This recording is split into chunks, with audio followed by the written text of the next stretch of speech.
Actually, this is one of the first press conferences that I've been at in a long time, so it's nice to have everybody back, and very, very excited to be here today at the home of BCPS. I'm State Senator Judy Schwank, and I'm here today to talk with you about a new project that we're launching that we think is going to have a great impact in Berks County and beyond, perhaps. A few months ago, I was contacted by Toby Oxholm from the Philadelphia Lawyers for Social Equity about getting a pardon project going in Berks County. Toby has been working tirelessly to get pardon projects started in counties all over the Commonwealth. After hearing Toby explain how it can benefit so many members of our community, I was all in. I knew this was something we had to do. Individuals with a criminal record who obtain a pardon are granted forgiveness from past crime and any legal restrictions placed on them because of that crime are removed. Pardons are granted by the governor, but before reaching that point, there's a process that an applicant must go through in order to get that pardon. That's where the Pardon Project comes in. For those who don't know, pardon projects pair individuals seeking a pardon from a past conviction with a volunteer pardon coach. These volunteer pardon coaches help walk applicants through what can be an intimidating process and help them tell their story of redemption. Just to show you, I brought along a copy of the application itself. This is it. Many of us have applied for college or other positions, whatever it may be. It didn't have to go through a process like this. So it's very, very significant. And the best part about the Pardon Project, this service is free of charge. No need to hire a lawyer or anything like that. Any member of our community with empathy, patience, and a desire to help people can be a pardon coach after a bit of training. In recent years, thanks in part to the great work Secretary of the Pennsylvania Board of Pardons, Brandon Flood, has done, right here on my right, it's become much easier to obtain a pardon, and 8 out of 10 applicants receive a hearing. A lot of other members of our community were very interested in bringing this service to the people of Berks County. District Attorney John Adams was on board right away. We didn't have to convince you very hard, John. And he was very instrumental in establishing the guidelines. President of the Berks County Bar Association, Justin Boder, and Executive Director Corey Walter organized trainings for lawyers who'd like to volunteer as coaches. Magisterial District Judge Tanya Butler has provided a judge's perspective to the project and has been helpful in getting potential applicants in touch with the program. And here today, as we stand in BCPS's office, I want to say that no one has done more to make this happen than Nikki Schnovel, Perry Kirshner, and the entire team at BCPS. In addition to all the services they already provide for Berks County, they've taken this on fearlessly, and it's been truly inspiring to me to watch them work. So I want to applaud Nikki and everyone at BCPS.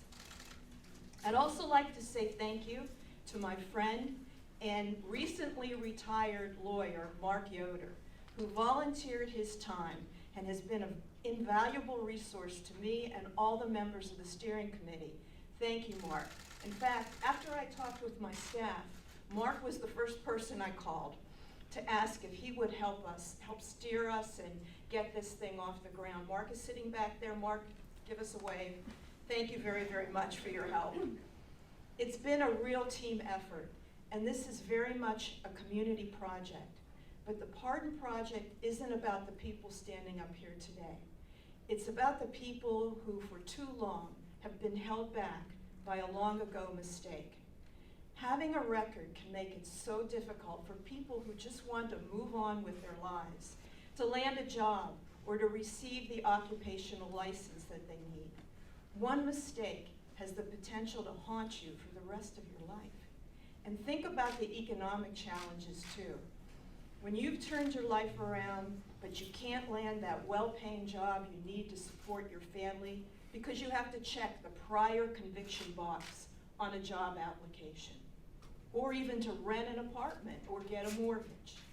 We don't need to be this punitive as a society. I've called Berks County home for a long time, and I know this is not who we are. I think we can all agree. We want Berks to be a place that gives everyone a chance to succeed. Pardon Project helps us to achieve that goal. This model has worked.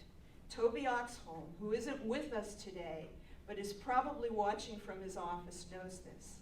He had success first in Philadelphia, working with my colleague, Senator Vincent Hughes, to get the first pardon hub opened in Philadelphia. If it can work in an area as populous as Philadelphia, we can certainly make it work here. Needless to say, we're all very excited to get this started and get it off the ground. There's a few other people in the room that I'd also like to recognize before some of our other speakers come up. One is Dr. Susan Looney, who is president of RAC, who has agreed, she and her staff, that they may serve as a pardons hub as well. We think there may be some individuals there that could use the services of the Pardon Project. I'd also like to thank Tammy White from the United Way of Berks County, who is here too, has been a supporter of BCPS, and I know she's cheering us on for this project as well. So I hope I didn't miss anybody. I'll come back up and make sure I recognize everybody who is here, who has been so helpful. Peggy Kirshner in the background with BCPS as well. So, DA John Adams, I'm going to turn it over to you and ask you if you'd come up and speak to us too. Thank you. You bet.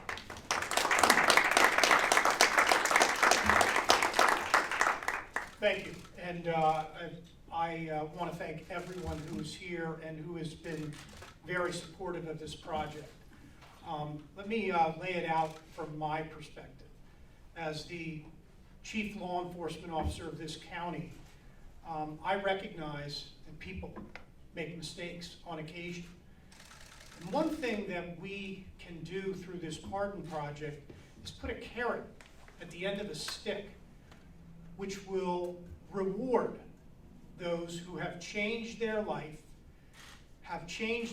for the better, and also have made amends for their past sins. They made a mistake.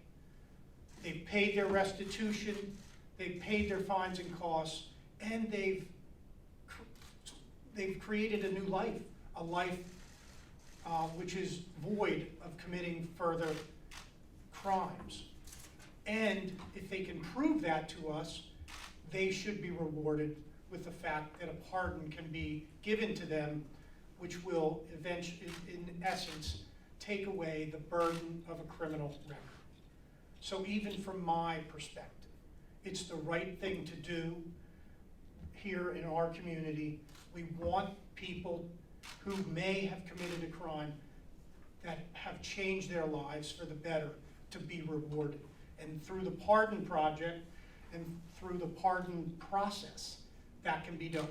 So to me, I look at it as a win-win for our community, for those offenders who can prove that they changed their life. We can reward them with something so that they can move on and better themselves and not be handicapped when they apply for a job, when they apply for housing, when they apply for a professional license. It brings into the criminal justice system the term forgiveness, which is a term that sometimes is not used enough. But I am happy and very proud to bring that term into our criminal justice system for those who are deserving of a pardon and have proven themselves through their actions, not their words, through their actions. So I want to thank everyone, Brandon Flood for coming down here from Harrisburg, for BCPS, for all their assistance in this project. Great work, and I look forward to this helping a lot of people in our community. Thank you.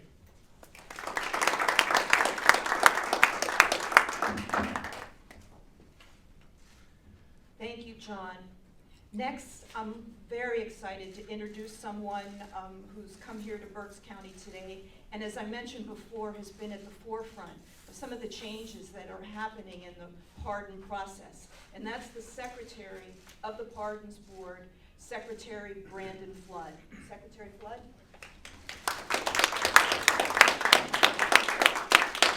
So good morning, everyone. First and foremost, I want to thank Senator Schwank as well as the coordinators of this project. One thing, if you don't take anything away from this press conference, the one thing I want folks to take away is that previously, I would say prior to January of 2019, when it came to executive clemency, when it came to pardons, most people felt that pardons were reserved for the rich and well-connected. We're here to show you, as the DA said, not through words but through action, that pardons are for the rehabilitated and meritorious.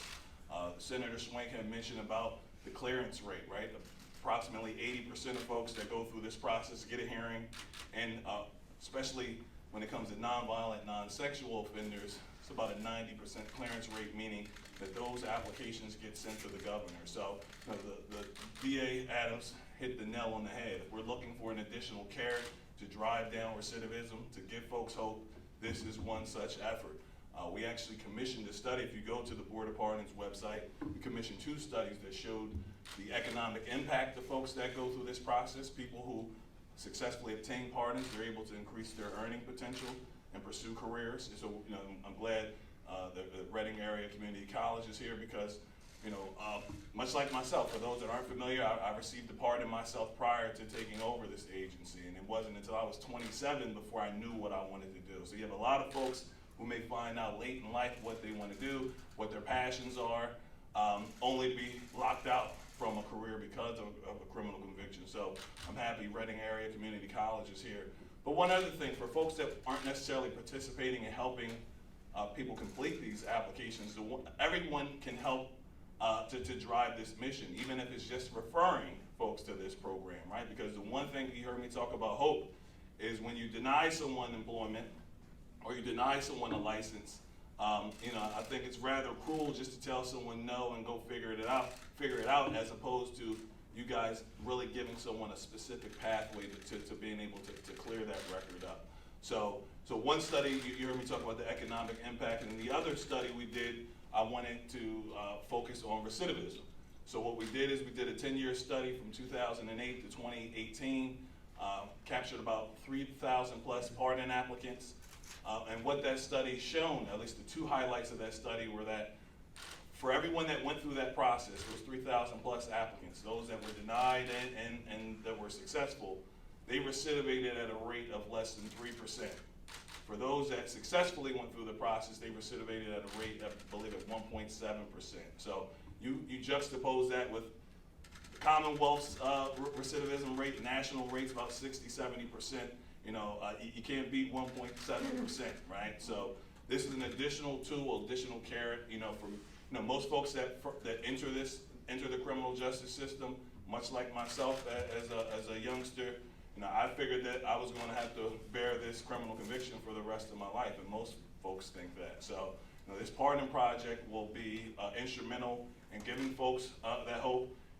Ideally, in a perfect world, I wouldn't want to see pardons or executive clemency baked into the sentencing process. Put me out of a job, right? Folks should know from the time that they're sentenced, if they check off X boxes X, Y, and Z, that here's what lies as a reward, as the DA had mentioned beforehand. But until which time that we get there, this pardon project it's about access. It's not enough just to make it free. And there's been a lot of people who've gone through this process previously, before we've made a lot of these changes, who've gone through it unsuccessfully. They're a bit jaded about the process. So not only are you guys going to be welcoming new applicants, but you're also going to be disabusing a lot of the folks that previously went through this process unsuccessfully and showing them, hey, listen, it's a new culture. It's a new sheriff in town, the lieutenant governor, currently, at least for the last 14 months. And we are about redemption here. So, I'm proud to be a partner here. I want to thank all of the stakeholders that are involved. You guys have you guys are essentially going to serve as an extension of our office here in Harrisburg. So you guys are doing the people's work, and I applaud you. And more importantly, please consider me as a resource as we move forward. The pardon process, as we continue to make it more efficient, it's going to be a very fluid process. We're constantly making changes. So it's incumbent upon us to work closely with you guys and let you guys know what changes have been made, what efficiencies have been adopted, et cetera. So again, Senator Schwank, I want to thank you guys. I want to thank you as well as thank the stakeholders for taking on this work.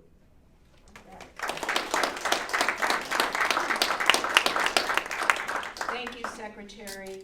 And I think, it really is important to note that, there's been changes at the Pardon Board with the Lieutenant Governor on board and the different members of the Pardons Board. And DA Adams also gets a chance to review the applications as well.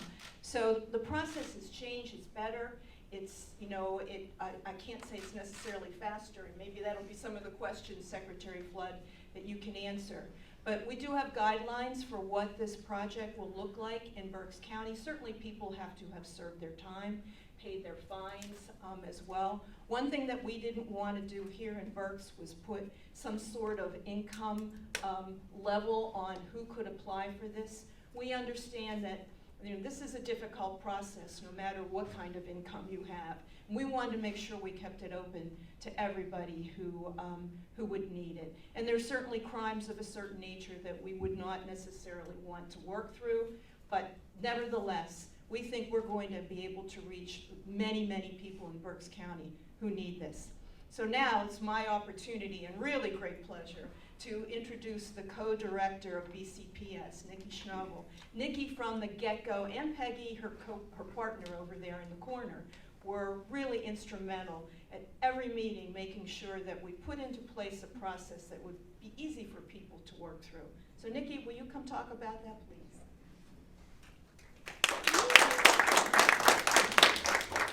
Good morning, and thank you so much for joining us here at BCPS as we announce the beginning of the Pardon Project of Berks County. BCPS is thrilled to coordinate the efforts of this initiative and serve as the official pardon hub for Berks County. When the concept was first discussed at the initial meeting back in June, we immediately knew that we had to be a part of this project in some capacity because it's such a natural extension of our life improvement business. Through our decades of work with the reentrant population, we have witnessed firsthand how someone's criminal history can hinder their success long after they've completed their sentence. The Pardon Project offers individuals a life-changing opportunity to finally break free from their past mistakes and live their lives according to their current potential. The overwhelming support this initiative has received from the steering committee and the system partners has made the formation of the Pardon Project of Berks County somewhat seamless. BCPS has dedicated staff that will interview potential participants, determine their appropriateness for the project, and work with them to compile all required documents needed to submit the application. We will also utilize our community outreach team to promote the project and to recruit, train, and manage the pardon coaches. Due to the length of time between when the application is submitted and when they would be contacted for an interview, our intent is not to end involvement with the individuals once the application is sent. Our case manager will continue to have regular contact with the participants so that we have up-to-date contact information. This will allow us to help the applicant collect information that they may want to use to update their application when they finally have their interview with the Board of Pardons. We're rolling the program out slowly with about 10 participants so that we can assure that the process runs smoothly. We have held our initial pardon coach training on October 13th and have 11 volunteers who are trained and ready to be matched with applicants.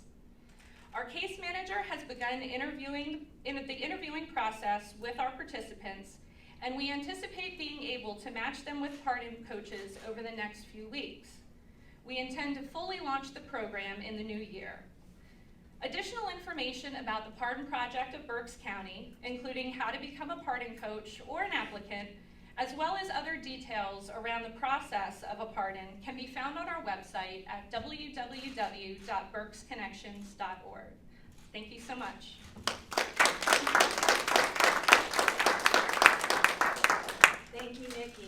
I think that's maybe something that distinguishes this Berks County Pardon Project from any other, is that BCPS is sort of our authorizing umbrella organization. And they're so involved in, as she said, Nikki said, the life improvement process and keeping people connected, even having a case manager to continue to work with our applicants. That's amazing, and I don't know of any other pardon project in the state yet that has anything similar to that. Would that be true, Secretary? That's accurate. So I'm very, very excited about that. And really pleased again that everybody came. If there's any questions, I may not be able to answer all of them, but the people who can are up here and in the room as well. And let me offer something, maybe might spur some questions here. So one thing I want to mention too is, the creation of these hubs. Folks shouldn't look at this as something that will potentially displace people that are already in queue. One of the questions that came up was, would this result in delays, right? And for me, to give some context as to how many people have applied annually from a historical standpoint versus where we are today. So prior to January of 2019, Board of Pardons never received more than 600 applications per year. Last year we finished calendar year 2020, more than 2,400 applications. We anticipate either matching that number or eclipsing that number by year's end. But I'm of the opinion that it should be 10,000 people applying per year. Because most of the people that I encounter, I know the DA probably doesn't want to hear that. It should be 10,000 people applying per year because there's quite a few. Most of the people that I run into, I would say at least 60% of them are 10, 20, 30, 40 years removed from their last conviction. And most of my response to them is usually, why didn't you apply 10 years ago, right? But there's a lot of reasons, as you heard me mention earlier, for why people didn't. The lack of access, or just the process being arcane and complex. So just to give you some context, 2,400 applications. So what we anticipate doing and what we've already done is we've created expedited lanes, right? So historically, every application used to go through the same process, same amount of manpower and energy was devoted to each applicant, regardless of whether you had a first-degree murder 10 years ago or if you had a shoplifting case from 40 years ago. So one of the things I got my board to do was say, hey, listen, we need to have varying levels of review, particularly when it comes to nonviolent, non-sexual cases, particularly those cases that are at least 15 years removed from their last conviction. So that allows us to, so right now the turnaround time for a pardon in Pennsylvania ranges between 18 months and 3 years, depending upon the nature of the conviction and how long ago it was. My goal here is to get at least the nonviolent, non-sexual cases processed within a year. That's our aspirational goal. So initially we began with the expedited program for marijuana-related offenses. Once I was able to show the board that, hey, listen, the world didn't catch on fire, public safety wasn't compromised, they felt comfortable expanding that, right, to nonviolent, non-sexual cases that are 15 years removed. Now, eventually I want to get to a point where we're maybe looking at vocational, expediting based on vocational reasons, right, because we have quite a few folks, especially in the medical career or law enforcement for that matter, especially, and that's another added incentive here. You talk about wanting to get more black and brown folks in law enforcement careers or in higher ed. One way to do that is helping them be able to clear those records up. So eventually we want to get to a point where we expand those expedited lanes based upon vocation. We've already done it based upon if the district attorney asks for a case to be expedited. So we have these varying levels. So it won't impact turnaround times. Ultimately, it will result in quicker turnaround time. So at least wanted to share that with folks if anyone had any questions about what the implications of these pardon projects were. Not a question, but a comment. I'm really glad you're there. You're making significant changes in the process that can only help people, not only in Berks County, but throughout the Commonwealth. Thank you, Secretary. And thank you. I know we have a few volunteers in the room, if you want to raise your hand, who've been trained already, who are going to jump in and help. Thank you, folks. Really appreciate it. I think this is going to be very rewarding. We'll see as we proceed. We're just beginning. But thank you all for being here.